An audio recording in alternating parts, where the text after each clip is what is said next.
Good evening and thank you for joining us. We begin in New Brunswick, where for the second time this month, police have shot and killed an Indigenous person. It started last night when RCMP responded to a call about a disturbed person near the city of Miramichi, northeast of Fredericton. Tonight, Quebec's police watchdog is investigating what led to the man's death. Global's Callum Smith has the story. It's just heartbreaking. It's devastating.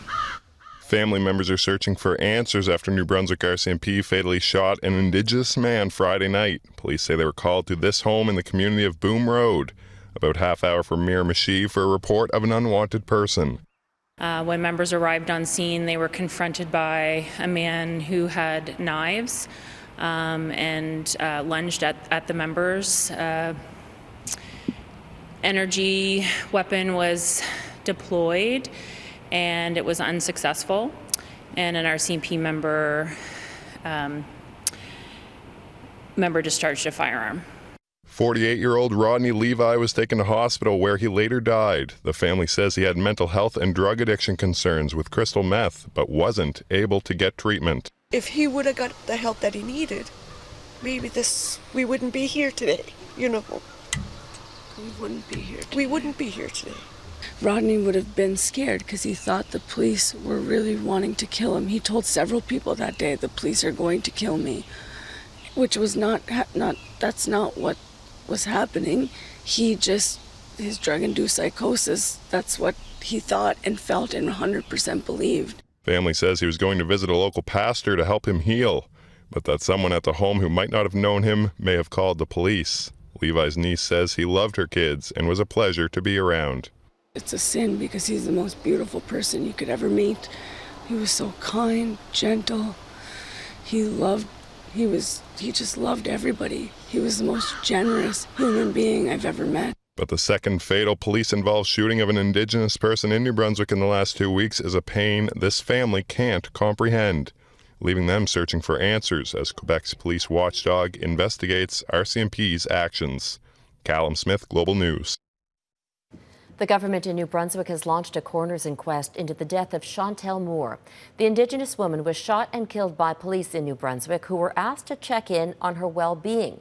And tonight there are calls for a bigger review.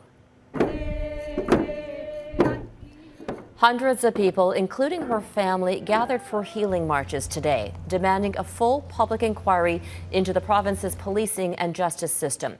As Silas Brown reports, today's walk was mostly silent, but the message was loud. They walked in silence